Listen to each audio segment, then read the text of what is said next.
Hello అండి, నమస్తే. ఇప్పుడు మాట్లాడే టాపిక్ వచ్చేసి దేశ ప్రధాని నరేంద్ర మోదీ గారు వివిధ రాష్ట్రాల్లో బీజేపీ ఆర్ఎస్ఎస్ చాకచక్యంతో బై హుక్ ఆర్ క్రూక్ ఉత్తరాదిలో మెజారిటీ రాష్ట్రాల్లో గెలుచుకుంటూ వస్తున్నప్పటికీ దక్షిణాదిలో బీజేపీ యొక్క ప్రాబల్యాన్ని పెంచేదానికి అవనివ్వండి, లేకపోతే బీజేపీ తనగా ఎదిగేదానికి, లేకపోతే తనగా అధికారంకి వచ్చేదానికి కనుచూపు మేరలో కనపడట్లా ఒక కర్ణాటక రాష్ట్రం తప్ప.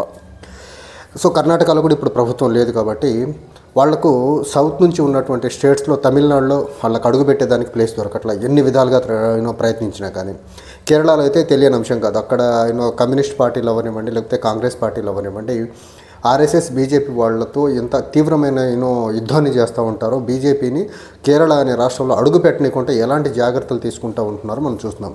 సో ఈ రకంగా చూసుకున్నట్లయితే ఒక కర్ణాటక కాకుండా మిగిలిన సౌత్ ఇండియాలో ఉన్న 5 రాష్ట్రాల్లో ఒక కర్ణాటక తప్ప ఇంకా వాళ్ళకి ఎక్కడ ఫుట్ ప్రింట్ దొరకట్లా. వాళ్ళు మొన్నటి వరకు ఒడిశాలో మనము అధికారంలో రావాలి అనుకున్నది శతవిధాల ప్రయత్నించి బై హుక్ ఆర్ క్రూక్ అక్కడ వచ్చేశారు. సో ఈ క్రమంలో మనకు వెస్ట్ బెంగాల్లో కొంతవరకు వాళ్ళ ప్రాబల్యాన్ని పెంచుకుంటూ ముందుకెళ్తున్నారు. లెఫ్ట్ పార్టీలు, కాంగ్రెస్ పార్టీలు అక్కడ ఆల్మోస్ట్ వీక్ అయిపోతున్నాయి. ఈ క్రమంలో ఆ స్పేస్ని ఆక్యుపై చేసేదానికి బీజేపీ వెస్ట్ బెంగాల్లో ప్రయత్నిస్తుంది. సో దేశవ్యాప్తంగా వాళ్ళ విజయ పరంపరను కొనసాగించుకుంటూ ముందుకెళ్తున్న క్రమంలో సౌత్ ఇండియాలో మరీ ముఖ్యంగా కేరళ అండ్ తమిళనాడులో వాళ్ళకి అవకాశాలు కనుచూపు మేరలో కనపట్లేదు. కాబట్టి తెలుగు రాష్ట్రాలు, ఆంధ్రప్రదేశ్ అండ్ తెలంగాణ 2 తెలుగు రాష్ట్రాల్లో అధికారంలోకి వచ్చేదానికి కొంతవరకు వాళ్ళు ప్రయత్నాలు చేస్తూ ఉన్నారు. ఆ ప్రయత్నంలో భాగంగా మనం చూసుకున్నట్లయితే మరీ ముఖ్యంగా 2019 ఎన్నికలు అయిపోయిన తర్వాత పవన్ కళ్యాణ్ని దగ్గర చేసుకోవడం, పవన్ కళ్యాణ్ రాజకీయ అవసరాల కోసం బీజేపీ దగ్గరికి వెళ్ళిన తర్వాత పవన్ కళ్యాణ్ని బీజేపీ దగ్గర చేసుకోవడం, తర్వాత 2024 అసెంబ్లీ ఎన్నికల్లో పోటీ చేసి గెలిచే క్రమంలో పవన్ కళ్యాణ్కి మోదీ ఇస్తున్నటువంటి ప్రయారిటీ అనుకోండి, అది బయటకే రాజకీయ అవసరాల కోసం ఎంతవరకు ఉపయోగపడతారో అంతవరకు వాడుకునే ప్రయత్నంలో భాగంగా కొంత ప్రయారిటీ ఇస్తున్నమాట మనకు క్లియర్ కనిపిస్తుంది.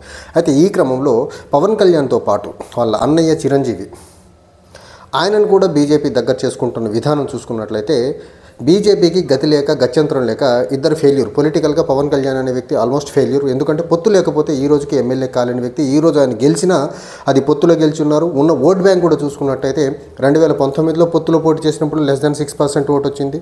మొన్న పొత్తులో పోటీ చేసి ఆల్మోస్ట్ ఆయన పోటీ చేసిన అన్ని స్థానాల్లో గెలిచినా వచ్చినటువంటి ఓట్ పర్సెంటేజ్ ఏదైతే ఉందో అది 8.5% ఓటు మాత్రమే వాళ్ళకు వచ్చింది. ఇంకోటి వాళ్ళ అన్నయ్య చిరంజీవి గారిని చూసుకుంటే 2009లో మార్పు కోసమే రాజకీయాల్లోకి వచ్చానని చెప్పి సామాజిక న్యాయం చేస్తానని రాజకీయాల్లోకి వచ్చి పార్టీ పెట్టి ఒక ఎన్నికల్లో పోటీ చేసి ఒక 18% ఓటు తెచ్చుకొని ఒక 16-17 సీట్లు గెలిచిన తర్వాత ఒక సంవత్సరం కాలంలోనే పార్టీని మైండప్ చేసి కాంగ్రెస్లో కలిపిన తర్వాత పొలిటికల్గా క్రెడిబిలిటీ కంప్లీట్గా ఆయన కోల్పోయారు.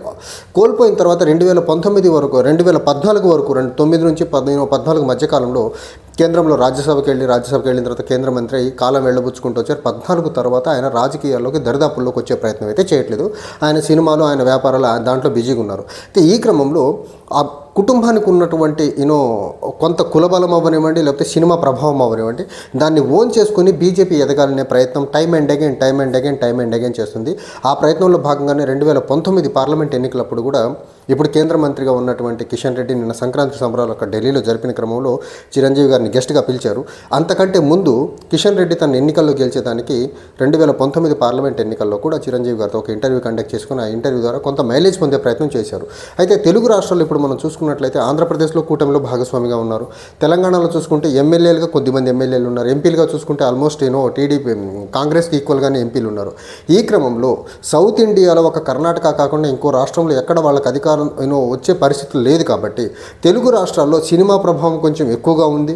మరీ ముఖ్యంగా ఆంధ్రప్రదేశ్లో సినిమా ప్రభావం ఎక్కువ ఉంటుంది కంపారిటివ్ తెలంగాణలో సినిమా ప్రభావం ఉన్నట్టుకి when it comes to voting pattern cinema ప్రభావాన్ని చూసి ఓటు పడదు అనే దానికి బెస్ట్ ఎగ్జాంపుల్ 2009 ఎన్నికల్లో చిరంజీవి గారు పార్టీ పెట్టి ప్రజారాజ్యం పార్టీ ద్వారా వచ్చిన క్రమంలో తెలంగాణ ప్రాంతంలో ఉన్నటువంటి 119 సీట్లలో ప్రజారాజ్యం గెలిచింది ఒకే ఒక్క సీటు, అది నిజామాబాద్ జిల్లా నుంచి.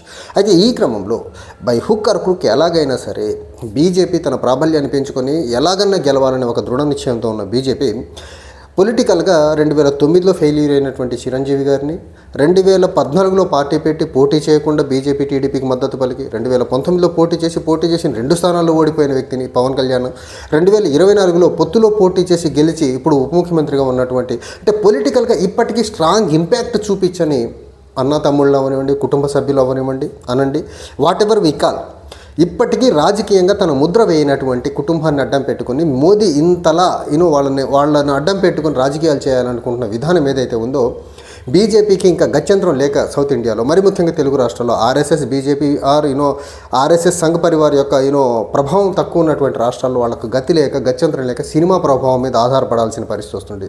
కానీ సినిమా ప్రభావం రామారావు గారి ఆ జనరేషన్ వేరు. 1983లో రామారావు గారు ఉండటంలో అంత సామాజిక మాధ్యమాలు అంత ఉధృతంగా లేవు, సోషల్ మీడియా ప్రభావం లేదు, తర్వాత మీడియా అవుట్ రీచ్ అంత ఎక్కువగా లేదు. ఈరోజు ఇన్ఫర్మేషన్ టెక్నాలజీ ఏరాలో ఆల్మోస్ట్ ప్రతి ఇన్ఫర్మేషన్ పాసేజ్ అనేది చాలా స్మూత్గా ఉంది. తర్వాత జనాల్లో రాజకీయమైన పరిణితి కూడా పెరిగిన ఈ క్రమంలో సినిమా ప్రభావం లేదు అనేసి 2019 ఎన్నికలు ప్రూవ్ చేసింది చిరంజీవి గారి విషయంలో. అంత పాపులారిటీ ఉందని ఫీల్ అయినా ఎన్నికల నాటికి వచ్చేసరికి ఎన్ని సీట్లు వచ్చాయో చూసాం. 2014లో పవన్ కళ్యాణ్ గారు పార్టీ చేసి పార్టీ పెట్టి వేరే వాళ్ళకి మద్దతు పలకాల్సిన పరిస్థితి. 2019లో సాక్షాత్ ఆయన పోటీ చేసిన 2 స్థానాల్లో ఓడిపోయారు. అండ్ సౌత్ ఇండియాలో మనం తమిళనాడులో చూసుకుంటే ఎంజీఆర్ ఎరా వేరు, తర్వాత రజనీకాంత్ గారు ముందు అడుగు వేసి వెనక్కి వెళ్ళిపోయారు, తర్వాత విజయకాంత్ గారు వచ్చారు, ముద్ర వేయలేకపోయారు. సో ఈ రకంగా చూసుకుంటే సౌత్ ఇండియాలో కూడా సినిమా ప్రభావం రాజకీయాలు సినిమాలకు ఉండేటువంటి ఆ నెక్సస్ ఏదైతే ఉందో ఆ 1980s తర్వాత దాని ప్రభావం కంప్లీట్గా చేంజ్ అవ్వకుండా వచ్చింది. అయితే ఈ క్రమంలో ఈ మాత్రం బేసిక్స్ వెళ్లకుండా నరేంద్ర మోదీ వీళ్ళ మీద ఎంతలా ఎందుకు ఆధారపడుతున్నారంటే, ఒకటి ఇక్కడ సంఘ్ పరివార్ బీజేపీ యొక్క ప్రాబల్యం పెద్దగా లేకపోవడం తెలుగు రాష్ట్రాల్లో, రెండవది ఉన్న ఆప్షన్స్లో ఎంతో కొంత ఆప్షన్ లేకపోతే సినిమా ప్రభావం అవనివ్వండి, లేకపోతే వీళ్ళ కులం పరంగా ఆంధ్రాలో ఉన్నటువంటి కొద్దిపాటి కుల బలం అవనివ్వండి, దీన్ని ఎలాగన్నా మన వైపు తిప్పుకోవాలని ఒక దురాశ బీజేపీలో చాలా ప్రస్ఫుటంగా కనిపిస్తుంది. అయితే ఇక్కడ మనం చూడాల్సింది చిరంజీవి గారు పవన్ కళ్యాణ్ గారు రాజకీయంగా పార్టీలు పెట్టి ముందుకెళ్ళిన వాళ్ళు ఆంధ్రప్రదేశ్లో వాళ్ళ రాజకీయంగా బలమైన ముద్ర ఈ రోజుకి వేయలేకపోవడానికి కారణం కుల ముద్ర. సో ఆంధ్రప్రదేశ్లో మరీ ముఖ్యంగా కొన్ని జిల్లాల్లో వాళ్ళ సొంత సామాజిక వర్గానికి వేరే సామాజిక వర్గాలకు ఉన్నటువంటి ఆ గ్యాప్ ఏదైతే ఉందో ఆ గ్యాప్ని పూడ్చడం ఎవరి వల్ల కాని పని. సో వీళ్ళని ఎంతలా పెట్టుకొని ముందుకెళ్తే బీజేపీకి ఆ పార్టీ మిగిలిన సామాజిక వర్గాలు అంతలా దూరం అవుతూ ఉన్నాయి. అది 2009లో ప్రూవ్ అయింది, 2019లో ప్రూవ్ అయింది, 2024లో అది కొన్ని వేరియస్ ఫ్యాక్టర్స్ వల్ల కొంత వర్కౌట్ అయింది అని అది టైం మళ్ళీ వర్కౌట్ అవుతుందంటే ఇప్పటికి మనం చూస్తుంటే కూటమి ప్రభుత్వం ఇచ్చినటువంటి హామీలు జగన్మోహన్ రెడ్డి గారి కంటే విపరీతమైన పెద్ద పెద్ద హామీలు ఇచ్చి జగన్మోహన్ రెడ్డి గారి కంటే ఎక్కువ ఇస్తామని చెప్పి నమ్మబలికిచ్చి ఈరోజు అవి ఇంప్లిమెంట్ చేయలేని పరిస్థితుల్లో ప్రజల్లో ఆల్రెడీ ఒక రకమైన నెగిటివ్ ఇమేజ్ కూటమి ప్రభుత్వం మీద వచ్చేసింది. ఏదో చేస్తానని చెప్పి ఏది చేయకుండా జనాలు ఇబ్బంది పెడుతున్నారనే పరిస్థితి అయితే చాలా ప్రస్ఫుటంగా, మరీ ముఖ్యంగా వెల్ఫేర్ విషయానికి వచ్చేసరికి వీళ్ళు చేస్తామన్నవి చేయకుండా కాలయాపన చేస్తున్న విధానం ఏదైతే ఉందో అది ప్రజలకు అంతలా యాక్సెప్టబుల్గా లేదు. ఈ క్రమంలో బీజేపీ చిరంజీవి గారిను పవన్ కళ్యాణ్ని అడ్డం పెట్టుకొని రాజకీయంగా ఎదగాలనే ఒక దురాశ దుర్బుద్ధి ఏదైతే ఉందో అది తెలుగు రాష్ట్రాల్లో సాధ్యమయ్యే పనేనా అంటే అది నియర్ ఫ్యూచర్లో అయితే కనపడేదానికి ఆస్కారం లేదు. ఇంకోటి, ఒక్కసారిగా నరేంద్ర మోదీ పాపులారిటీ పడిపోయి బీజేపీ సెంటర్లో పవర్లో నుంచి దిగిపోతే ఆల్మోస్ట్ ఇంకా బీజేపీ దేశవ్యాప్తంగా మళ్ళీ పుంజుకునేదానికి టైం పట్టేదానికి ఆస్కారం ఉంది. ఈ రోజుకి బీజేపీ కొంత బలంగా ఉన్నట్టు కనిపిస్తుంది అంటే కొంత effective management of media, effective PR, చేసేది తక్కువ హడావుడి ఎక్కువ ఉండటం వల్ల బీజేపీని కొంచెం స్ట్రాంగ్గా నమ్మబలికి ఇచ్చే ప్రయత్నం చేస్తారు. అది మరీ ముఖ్యంగా ఉత్తరాదిలో మనం చూసుకున్నట్లయితే సౌత్ ఇండియాలో ఈ బీజేపీ ఆర్ఎస్ఎస్ల ప్రభావం తక్కువ, సినిమా ప్రభావం కూడా ఆల్మోస్ట్ వైప్డ్ అవుట్ అయిపోయింది. ఇక్కడ ఉన్నది సౌత్ ఇండియన్ పాలిటిక్స్లో మెయిన్లీ కుల ప్రభావం ఉంది. ఈ కుల ప్రభావాల్లో కూడా చిరంజీవి గారు పవన్ కళ్యాణ్ గారి యొక్క సామాజిక వర్గ పరంగా చూసుకున్నట్లయితే రాజకీయంగా నంబర్ ఉండొచ్చు, కానీ రాజకీయంగా టీడీపీకి ఉన్నటువంటి చంద్రబాబు నాయుడు గారి సామాజిక వర్గం నుండి జగన్మోహన్ రెడ్డి గారి సామాజిక వర్గానికి ఉన్నటువంటి వేరే కులాల మద్దతు ఈ కులానికి లేకపోవడము డెఫినెట్లీ డెట్రిమెంటల్ ఫర్ బీజేపీ ఆర్ఎల్స్ జనసేనకు కానీ డెట్రిమెంటల్గానే ఉండేదానికి ఆస్కారం ఉంది. ఇప్పుడు మన క్యాబినెట్లో చూసుకుంటే జనసేనలో 3 ఉన్నారు, క్యాబినెట్లో 2 సొంత సామాజిక వర్గానికి ఇచ్చుకున్నారు, ఇంకో క్యాబినెట్ పదవి ఇవ్వాలనుకుంటే సొంత అన్నకి ఇచ్చుకుంటున్నారు. సో వేరే కులానికి అకామిడేట్ చేయలేని ఈ పార్టీ, ఈ వ్యక్తులు వేరే కులానికి రాజకీయంగా స్పేస్ ఇవ్వని ఈ వ్యక్తులతో వేరే కులాలు కలిసి నడుస్తాయా అంటే ఖచ్చితంగా నడిచేదానికి సిద్ధంగా లేదు అనేదానికి 2019 ప్రూవ్ అయింది. ఇప్పుడు 2024లో అధికారంలో భాగస్వామిగా ఉన్నటువంటి పవన్ కళ్యాణ్ వేరే కులాలకి కనీసం దగ్గర చేసుకోకుండా, వేరే కులాలకి క్యాబినెట్లో కనీసం స్పేస్ ఇవ్వకుండా సొంత కులంతో నింపేయడం వల్ల మిగిలిన కులాలు ఆ పార్టీకి లేకపోతే ఆ కూటమికి దూరం అవడం తథ్యం. Thank you.